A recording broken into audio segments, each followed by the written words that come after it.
Hello, I'm Tom Kimmel, here to ask you a question to make a point. What did J. Edgar Hoover, Admiral Kimmel, and I have in common?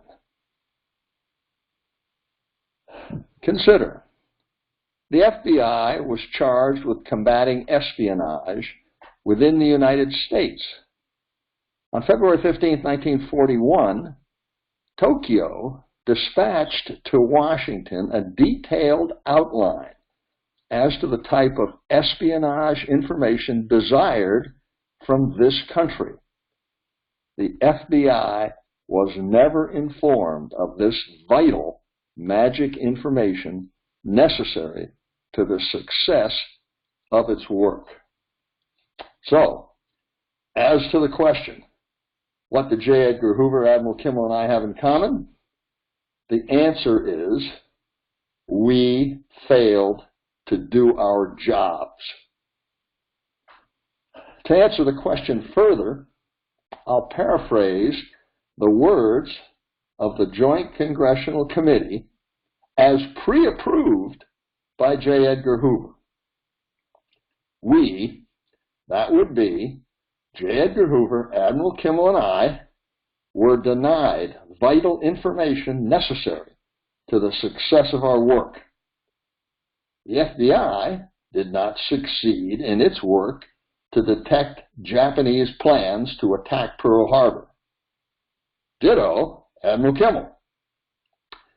As for me, I did not succeed in identifying FBI agent Robert Hansen as a Soviet spy suspect when I should have. Obviously, J. Edgar Hoover did not want the FBI to be the scapegoat for Pearl Harbor. So naturally, in 1946, when he found out that vital information necessary to the success of his work had been denied him, he felt justifiably betrayed. He wrote, "It is a well-known fact, Army and Navy always try to pass buck, and I don't want the Bureau to be the goat."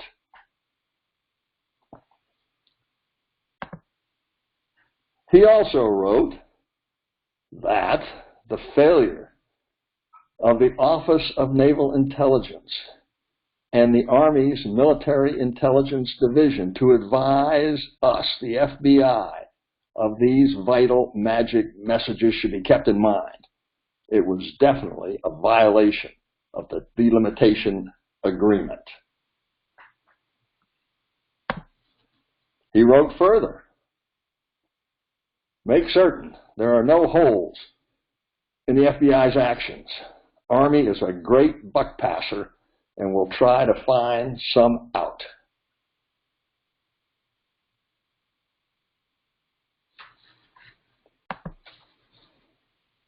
When Admiral Kimmel found out that he had been denied vital information necessary to the success of his work, he too felt betrayed. Speaking specifically, he said, "Days before the surprise attack, I cannot understand now. I have never understood. I may never understand why I was deprived of the information available in the Navy Department in Washington on Saturday night and Sunday morning." And speaking generally, he said, "We needed one thing, which our own resources could not make available to us. That vital need was the information available in Washington from the intercepted dispatches, which told when and where Japan would probably strike. I did not get this information."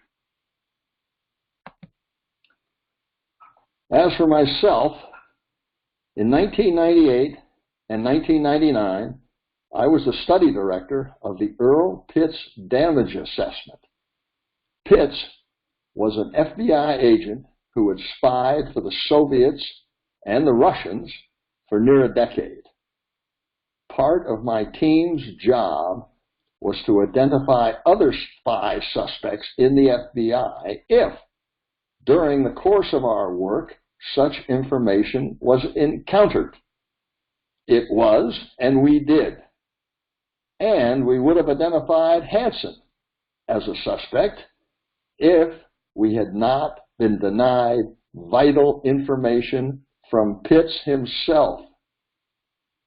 According to New York Times reporter Jim Risen, in 1997, Pitts told interviewing FBI agents that he suspected Robert Hansen was a spy.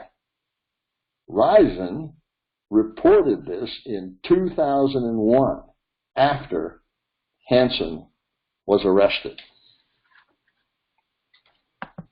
Okay, here is Tokyo's Magic Dispatch number 73.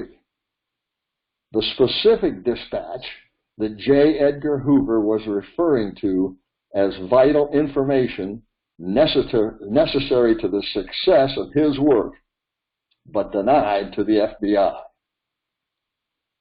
On February 15, 1941, Tokyo's foreign minister provided a list of intelligence information Japan particularly desired from the United States and ordered his ambassador in Washington to again cable copies of his message as minister's orders to, among other places, Honolulu. It was included in the Joint Congressional Committee report. Clearly, it would have been of interest to Admiral Kimmel in Hawaii, as well as to the FBI. Of even more interest to Admiral Kimmel would have been this dispatch, if sent to him, which of course it was not. The same day, February 15, 1941, Tokyo ordered the Honolulu consulate in Honolulu to pay particular attention to gathering intelligence specified in paragraphs 1 and 2 of his dispatch number 73. That is, intelligence about military preparations, ship and plane movements in Hawaii.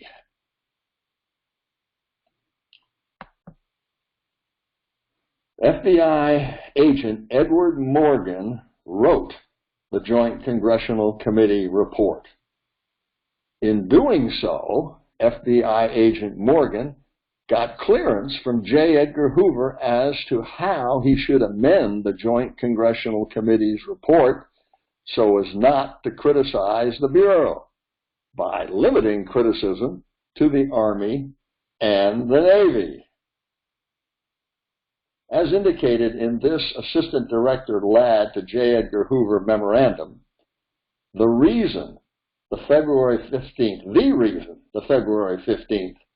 1941 Magic Message number 73 was included in the Joint Congressional Committee record was because the FBI agent writer of the Joint Congressional Committee report, Edward Morgan, recommended to J. Edgar Hoover that it be included to protect the FBI. And Mr. Hoover agreed. Here's a better look at Assistant Director Ladd's memo. It's certainly worth a closer look. Inspector Morgan left with me the attached conclusions and recommendations, which it is proposed would be incorporated in the final report of the Pearl Harbor Investigating Committee. Mr. Morgan stated that the full report is being furnished to the government printing office and that page proofs will be obtained and made available to the Bureau for review and unofficial comment. In reviewing the recommendations, it is noted on page 4 that there is set forth, quote, that there be a complete integration of intelligence in order to avoid the pitfalls of divided responsibility which experience has made so abundantly apparent. It would be my suggestion that Mr. Morgan be advised that this should be amended to read that there be a complete integration of Army and Navy intelligence.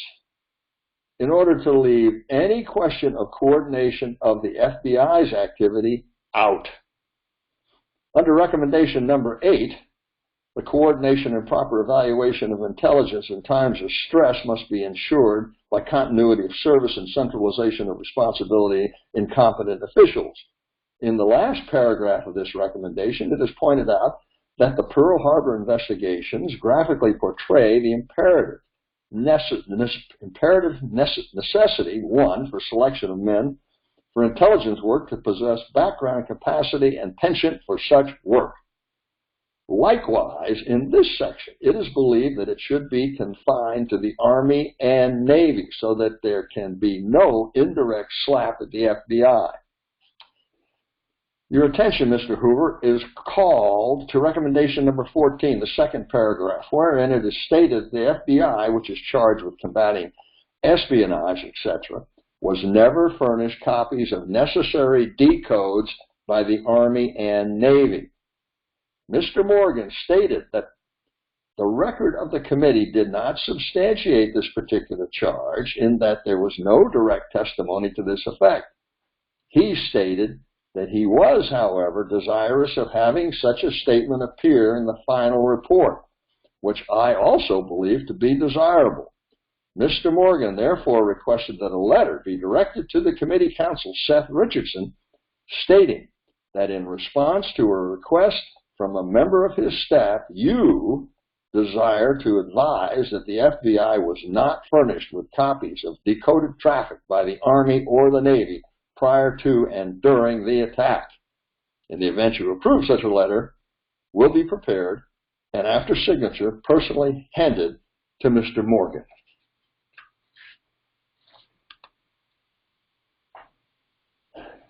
Here is Tokyo's number 43. It's not included in the Joint Congressional Committee record. On January 30th, 1941, Tokyo's foreign minister notified his ambassador in Washington that Japan had decided to de-emphasize propaganda by strengthening its intelligence work and ordered him to reorganize his intelligence setup, put the new program into effect as soon as possible, and cable copies of his message as minister's orders to, among other places, Honolulu. This would have been important information for Admiral Kimmel as well, but not as important as Tokyo's number 44, also not included in the Joint Congressional Committee record. Here it is. The same day, January 30th, 1941, Tokyo's foreign minister further ordered his ambassador in Washington to establish an intelligence organization in the embassy and advised him that in the event of U.S. participation in the war, Japan's intelligence setup would be moved to Mexico. Importantly, changed to Latin America by later dispatches. And most importantly, that Japan was cooperating with German intelligence in the United States. This phase had been discussed with the Germans in Tokyo and had been approved. The ambassador was ordered to get the details from Secretary Terasaki upon his assuming his duties in Washington, and to again cable copies of his message as minister's orders to, among other places, Honolulu. Paragraph 8 is particularly important when German military intelligence spies Ulrich von der Osten and Dusko Popov are considered, as both provided spy reports obtained by the FBI concerning defenses at Hawaii. Morgan and the Joint Congressional Committee made no effort to determine why Osteen's spy report was not sent to the Army or Navy in Hawaii. Consider, on March 18, 1941, Osteen's spy report was discovered by the FBI. It was not sent to Hawaii, not even to the FBI in Hawaii. Obviously, it should have been. No attempt to determine why it was not sent to Hawaii was ever made. Once the Army Pearl Harbor Board determined that it was not sent to Hawaii, the matter was dropped. Why is that important? Here's why. In August 1941, another German, Aber, meaning military intelligence, German military intelligence spy, Dusko Popov, came to America with a very revealing questionnaire for the FBI. It was not revealed to any Pearl Harbor tribunal. In Washington, the FBI, Office of Naval Intelligence, and Army's MID operated Popov as a double agent. The Office of Naval Intelligence actually gave bogus feed material to for Popov's use at the request of the FBI to enhance Popov's spy bona fides. The feed material, torpedo net specifications of all things. Imagine what the Joint Congressional Committee would have thought about that, if known. But the FBI, Office of Naval Intelligence, and Military Intelligence Division kept the entire Popov matter secret from the Joint Congressional Committee. Popov's story was not revealed until after J. Edgar Hoover deceased in 1972, and 4 years after Admiral Kimmel deceased in 1968. The German spy reports were not made available to Admiral Kimmel, nor was Tokyo's number 44 of January 30th, 1941, reporting that Japan and German intelligence were cooperating. Kimmel was also not advised that Secretary Terasaki was in charge of Japanese intelligence for the entire Western Hemisphere, to include Hawaii. Why is that important? As of March 17, 1941, Terasaki was in full charge of intelligence in the United States, to include Hawaii, as indicated in this decoded Japanese magic dispatch, and others to follow. After several magic messages, Japan decided that in case of war with the United States, Latin America was a better choice than Mexico to set up their intelligence organization.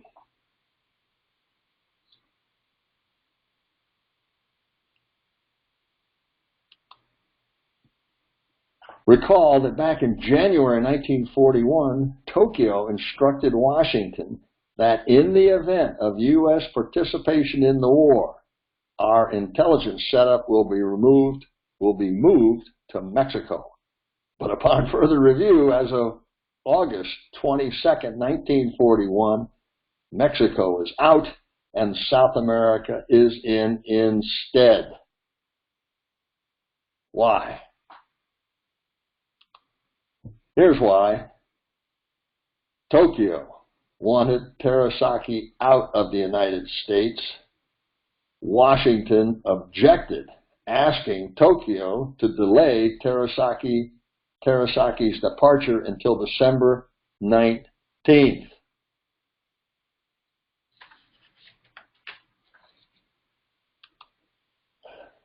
The Joint Congressional Committee inquired about Tokyo's number 896 order to a degree.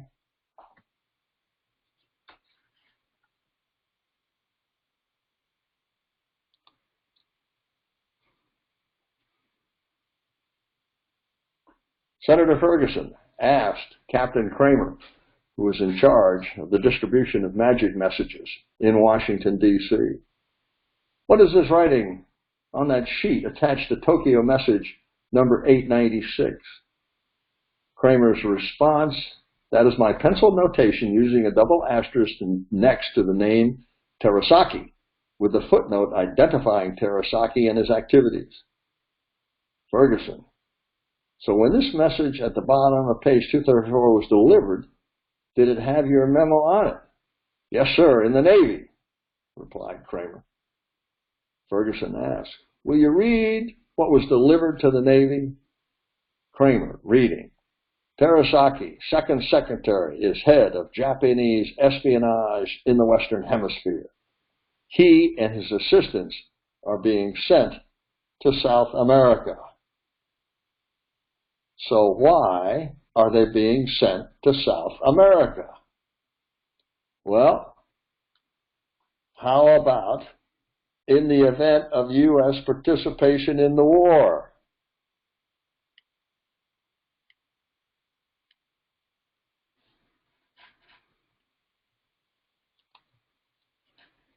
The Joint Congressional Committee seemed to get it, but did not care to pursue the matter further.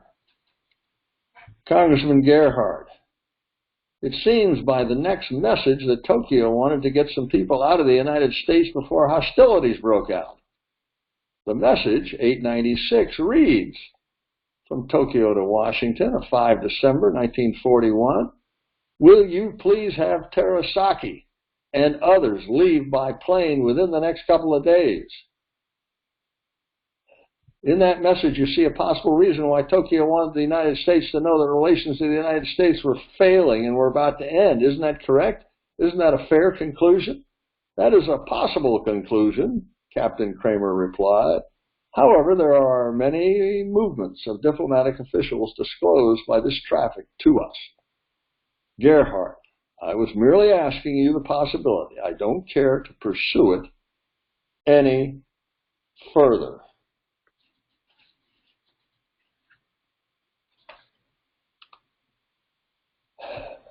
If the FBI had been sent the text of Tokyo's magic number 44 instead of a gist, this matter-of-fact November 29, 1941 letter from J. Edgar Hoover to his counterpart in the State Department, Adolph Burrow, might have been more useful.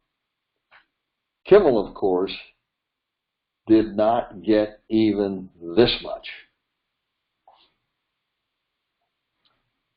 I'll end it with this. Confirming the information today imparted telephonically to Warren and Carson, I wish to advise that a report has been received by the FBI from an outside highly confidential source indicating that Hindenari Terasaki, Secretary of the Japanese Embassy, has been transferred to Brazil and apparently plans on leaving for his new post sometime around December 6, 1941.